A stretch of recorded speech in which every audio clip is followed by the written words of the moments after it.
100 सालों पहले सती प्रथा हुआ करती थी और वो खत्म हो गई। औरंगजेब ने द फर्स्ट फरमान टू स्टॉप सती प्रथा वो औरंगजेब ने पास किया था, लेटर ऑन ब्रिटिश ने उसको इंप्लीमेंट कराया। जो अपनी बेटियों को और बीवियों को घर से बाहर नहीं निकलने देता था, वो औरंगजेब जाकर सती प्रथा को खत्म करेगा। ठीक है, वो ठीक है, कैसे हो सकता है? जानते हैं 100 से ज्यादा युद्ध राणा सांगा ने लड़े हैं। आप जानते हैं किसी की इतनी औकात, कितनी हिम्मत नहीं है। वो आप जिनके आगे पीछे दौड़ है ना सर, उनकी छातियों पर नाचने वाला राजा है। भारत इकलौता ऐसा देश है कि आप जैसे लोग बैठे हुए हैं और इस देश के इतिहास में जो राणा सांगा जैसे राजा हुआ करते थे, उनको आप लोग बैठ के कहते हैं नो प्लीज रेटरिक्स मत गाइए, ये रेटरिक्स है, पढ़िए उनके बारे में, राणा सांगा के बारे में, रूह कांप जाएगी। अगर ये सहिष्णु मुल्क नहीं होता ना विवेक जी, से सनातन दिस सनातन दैट,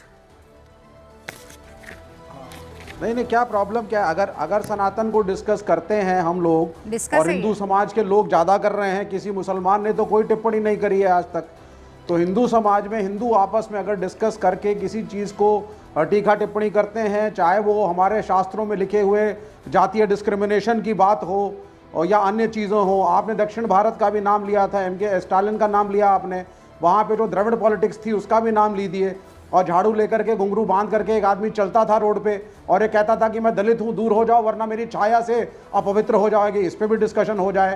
तो बहुत सारी व्यापक चीज़ें हैं। इसको सिर्फ ये कहना कि हम 80-85% हिंदू आबादी यहाँ पर है, तो विवेक जी आप उस हिंदुस्तान के बाशिंदे हैं, उस हिंदुस्तान के नागरिक हैं जहां पर आज से कुछ 100 सालों पहले सती प्रथा हुआ करती थी और वो खत्म हो गई। ये हिंदुस्तान में ही हो सकता है। क्यों? क्योंकि उसकी त्रुटियों को डिस्कस किया गया। सुनिए और यही वो हिंदुस्तान है जहां पर यही वो हिंदुस्तान है। क्या औरंगजेब ने क्या फरमान जारी किया? और फरमान जारी करेगा औरंगजेब? औरंगजेब ने द फर्स्ट फरमान टू स्टॉप सती प्रथा वो औरंगजेब ने पास किया था, लेटर ऑन ब्रिटिश ने उसको इंप्लीमेंट कराया। तो डिस्कशन ना करें, हमारे धर्म में भी बहुत कम डिस्कशन हुआ है। और अगर हम सनातन को क्वेश्चन करते हैं, वो तो है ही नहीं कहीं ना, अगर ये तो औरंगजेब है जो अपनी बेटियों को और बीवियों को घर से बाहर नहीं निकलने देता था, वो औरंगजेब जाकर सती प्रथा को खत्म करेगा। ठीक है, वो ठीक है, कैसे हो सकता है? पहला फरमान उसी ने निकाला, वो ठीक है, कैसे हो सकता है? हिस्टोरिकल ट्रुथ है। बड़ा इसको बड़ा औरंगजेब को हिंदू महिलाओं की जिंदगी और उनके रिस्पेक्ट के बारे में ख्याल आ गया कि फरमान जारी कर दिया।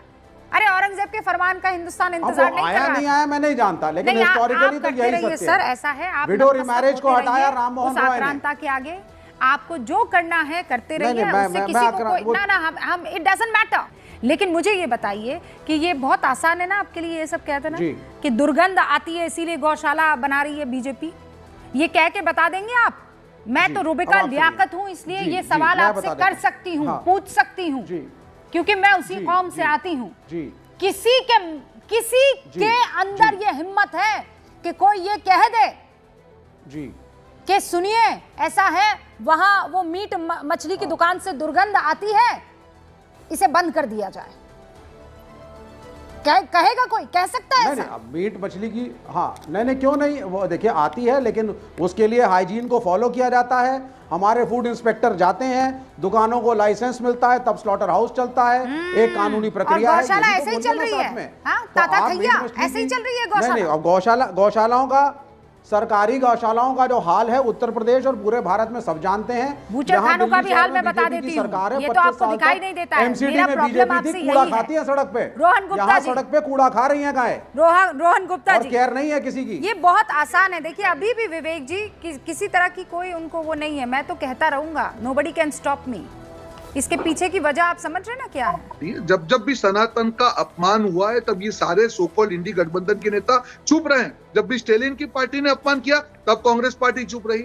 औरंगजेब का महिमा मंडन हो रहा है तब कांग्रेस पार्टी चुप हुई। बांग्लादेश में हिंदुओं की बात हुई तब ये सारी पार्टियां चुप रही। ये क्यों चुप रहते हैं? देखिए किसी भी नफरती बयान के मैं कभी भी समर्थन, आप जानती है, कभी मैंने नहीं किया, पर इसका मतलब ये नहीं कि एक पैटर्न पार्टी के द्वारा बनी जाए कि आप तुष्टीकरण करें। जिस प्रकार से समाजवादी पार्टी के नेताओं के बयान आ रहे हैं, पूरे शर्म की बात है पूरे देश के सामने। किस प्रकार से आप कह सकते हैं कि साइंस की बात करते हैं? किस प्रकार से आप बीच में मत बोले विवेक जी, मैं आपके बीच में नहीं बोला, मेरी बात को खत्म हो जाए। देखिए ये बहुत खतरनाक राजनीति है। वो कारण और कि तुष्टीकरण की राजनीति से भी उनको माइनॉरिटी वोट नहीं मिल रहे हैं। मैं आपको दिल्ली का एग्जांपल दे रहा हूँ। रोहन जी जस्ट अ सेकंड, विवेक जी आप कब से हिंदू हो गए? बिल्कुल नहीं, बात हिंदू मुसलमान की नहीं। मुझे बताइए तुष्टिकरण शब्द कहाँ से आ गया? मुसलमान कहाँ से आ गए? माइनॉरिटी कहाँ से आ गई? एक मुसलमान ने प्रश्न नहीं किया, हिंदू ने प्रश्न किया। विवेक जी आपने क्या कहा कि ये तो हम हिंदुओं के बीच की बात है। आप तो खुद मानते नहीं I am neither a Hindu nor a Muslim. हम नहीं मानते, लेकिन चलिए हम हिंदू नहीं, ये जो हिंदू समाज के लोग हैं वही बेगानी शादी में हिंदू नहीं होता है। तो मुसलमान से हिंदू नहीं होता है। मुसलमान तो कहीं से है ही नहीं, तुष्टिकरण कहाँ से हो गया? कोई नाम से हिंदू नहीं होता है। वर्तमान में मैं इतना ही समझना चाह रहा था और इतना ही समझ पा रहा हूं, 1966 में करपात्रे जी के आंदोलन पर अगर जो गोलियां चलाई जा सकती हैं, सन्यासियों को मारा जा सकता है, तो ये बहुत छोटी चीज है।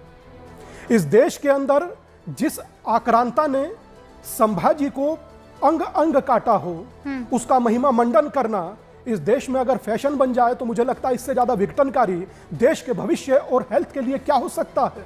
जिसने शीशगंज जैसा गुरुद्वारा आज इस बात का द्योतक है कि गुरु तेग बहादुर के साथ क्या किया, लाखों हिंदुओं के साथ क्या किया, उसको बैठ करके आप ही की डिबेट में भी डिफेंड करने वाले 1000 लोग खड़े होंगे।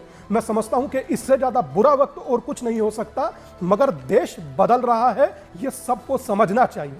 अगर जो उन्हें लगता है कि राम जी सुमन उधर से कुछ कहें और वो भी गलत फैक्ट रखें और देश के महान योद्धा राणा सांगा के बारे में इस प्रकार का शब्दावली अगर वो आजमाते हैं, मैं समझता हूं कि वो देश के 100 करोड़ हिंदुओं की नजरों में, मुझे लगता है उनसे बढ़कर विलन कोई भी नहीं है। जानते नहीं है राणा सांगा जिस धरती से आते हैं वहां से मैं आई हूं।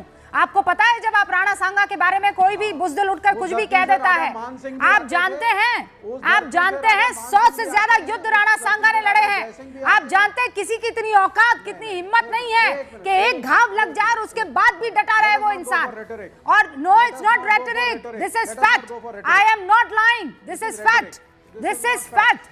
Rana Sanga is a fact. वो आप जिनके आगे पीछे दौड़ रहे ना सर, उनकी छातियों पर नाचने वाला राजा है। मैं किसी के पीछे नहीं आगे पीछे। एंड इट्स नॉट रेटरिक, ये फैक्ट है, इतिहासकारों ने ये फैक्ट है। ये भारत इकलौता ऐसा देश है कि आप जैसे लोग बैठे हुए हैं और इस देश के इतिहास में जो राणा सांगा जैसे राजा हुआ करते थे, उनको आप लोग बैठ के कहते हैं नो प्लीज रेटरिक्स मत गाइए। ये रेटरिक्स है, पढ़िए उनके बारे में, राणा सांगा के बारे में, रूह कांप जाएगी आपकी। हाँ ठीक है, नहीं हमने पढ़ा हुआ है। आप थोड़ा राजा मानसिंह के बारे में भी पढ़िए, औरंगजेब के सिपा सालार राजा जयसिंह के बारे में भी राणा सांगा जी को पढ़ लीजिए, उसके बाद आगे बढ़ेंगे। राजा जसवंत सिंह के बारे में मेरे भूमि पर नहीं थे। नहीं ये गलत है ना। औरंगजेब भूमि पर नहीं था, औरंगजेब आक्रांता था, हमारी भूमि पर आया है नहीं आक्रमण करने के लिए। आक्रांता नहीं था, औरंगजेब छठी पीढ़ी में था मुगल की। आप बाबर को आक्रांता कह सकते हैं, लेकिन उसके बाद की वंशावली में हिंदू रानियां भी थी, राजपूत रानियां भी थी। औरंगजेब की मदर खुद राजपूत थी। तो ये कहना देखिए आक्रांता नहीं कहता। औरंगजेब आज भी कब्र में सोच रहा होगा कि मेरे प्रवक्ता तो बैठे हैं, बोले मुझे बोलने की जरूरत क्या है। आप सोचिए कि एक व्यक्ति अकेला पूरी डिबेट में औरंगजेब बाबर को डिफेंड कर रहा है और अपने देश के योद्धाओं पर प्रश्न चिन्ह लगाने में यस कर रहा है। मैंने हिस्ट्री को डिफेंड किया है। इससे ज्यादा बड़ी कोई मजबूरी हो सकती है? हिस्ट्री को डिफेंड किया है। विवेक बाबू उसी पार्टी का हिस्सा है जहां पर खालिद मसाल का प्रेस कॉन्फ्रेंस कराया गया हमास के आतंकी का। लुबिका जी आज मैं एक बात वरुण बाबू, एक छोटी सी रोहन बाबू बात कह दूं, फिर उसके बाद आप कह दीजिएगा। मुझे हैरत इस बात पर कतई नहीं होती कि दौलत खान लोधी ने बुलाया।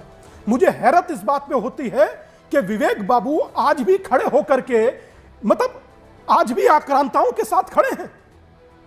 मैं समझ नहीं पा रहा हूं। मुझे कांग्रेस का समझ में आता है, मुझे कांग्रेस का समझ में आता है कि कांग्रेस के एक व्यक्ति ने कहा कि साधु संतों की तुलना, वो सत्ता में था, साधु संतों की तुलना गलत है। मैं फाड़ दूंगा। मगर मैं एक बात आपसे कहना चाहता हूं, हिंदुओं बटे रहो जातियों में और देखते रहिए अपना अपमान होते हुए।